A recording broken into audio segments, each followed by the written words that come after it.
बिस्मिल्लाहिर्रहमानिर्रहीम।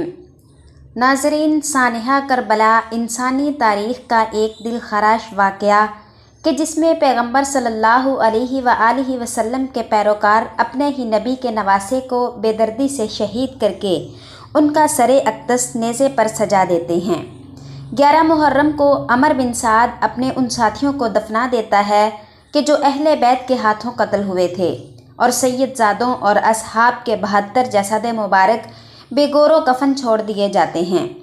नाज़रीन, यजीदी लश्कर इमाम आली मुकाम इमाम हुसैन अलैहिस्सलाम और उनके 72 साथियों के सर मुबारक आपस में बांट लेते हैं और अहले बैत की शहजादियों को कैदी बनाकर ये काफ़िला अमर बिन साद और शिमर लाइन की निगरानी में कूफा की जानिब सफ़र शुरू कर देता है।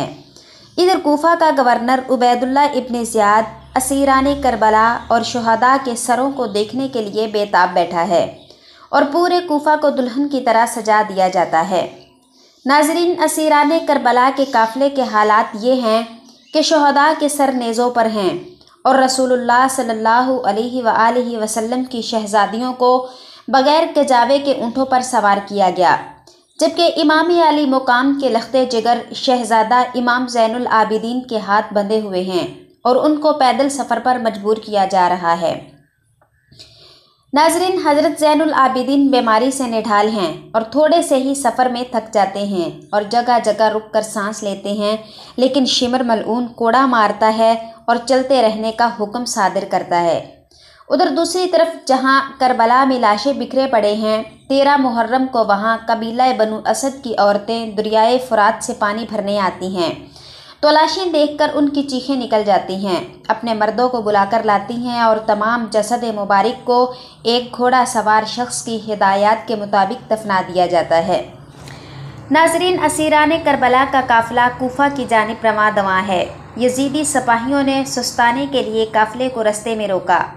यहाँ तारीख़ तिबरी में इमाम तिबरी और अल बिदाया व नहाया में अलामा इब्न कसीर लिखते हैं कि यजीदी फ़ौज शराब में मस्त थी, जिस वजह से एक सिपाही अन्नान बिन जय्यद नवासे रसूल सल्लल्लाहु अलैहि वसल्लम की बीवी हज़रत रोबाब की तरफ बदमस्ती से बढ़ा तो शेर खुदा की शेर बेटी हज़रत ज़ैनब सलामुल्लाहि अलैहा ने करीबी खड़े दूसरे सिपाही की तलवार खींचकर पहले अन्नान बिन जय्यद का बढ़ता हुआ हाथ काटा, फिर उसकी गर्दन उड़ा दी।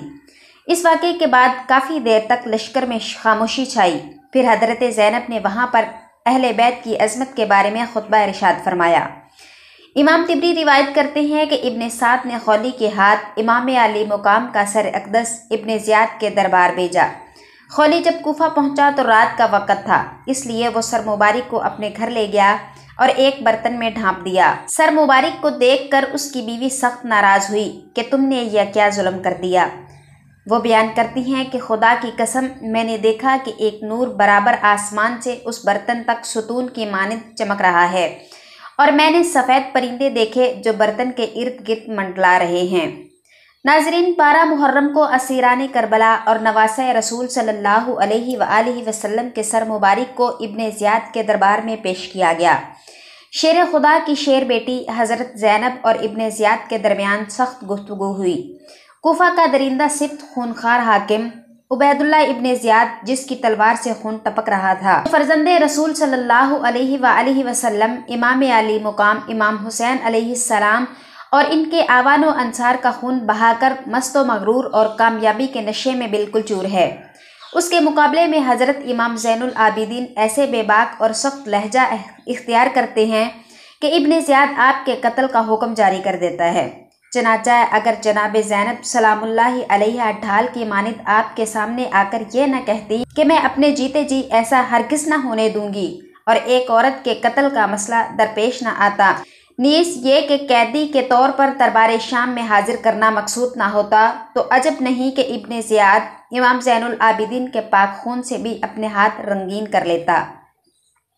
नाज़रीन, इब्न ज़ियाद ने शुहदा के सरों और करबला के इस कैदी काफ़िले को शिमर लाइन और तारिक की क़यादत में यजीद के दरबार शाम की तरफ रवाना कर दिया। शेख ख्वारिज़मी और इब्न आसिम लिखते हैं कि जब काफ़िला कूफा से शाम की तरफ रवाना हुआ तो अहले बैत से ऐसे ही सलूक किया गया जिस तरह जंग में जीते हुए कैदियों से किया जाता है।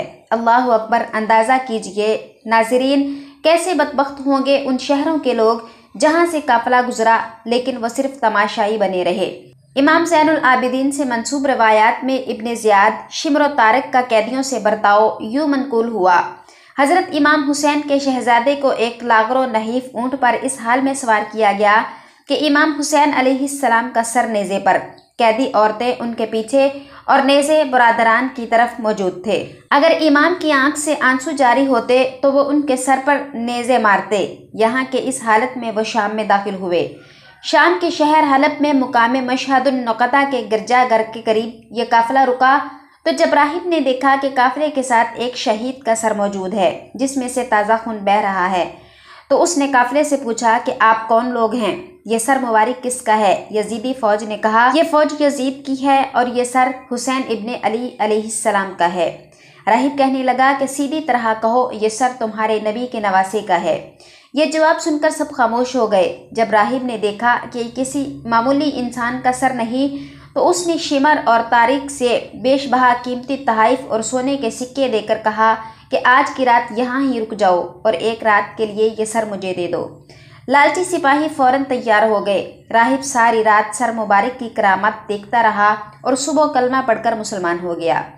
ناظرین، روایات کے مطابق ظلم جبر سہتے یہ اہل بیت اطہار کا قافلہ پہلی سفر کو شام میں داخل ہوا۔ یزید کے حکم کے مطابق شہر کو ایسے ہی سجایا گیا تھا جیسے کسی جیتی ہوئی فوج کے کمانڈر کے استقبال کے لیے سجایا جاتا ہے۔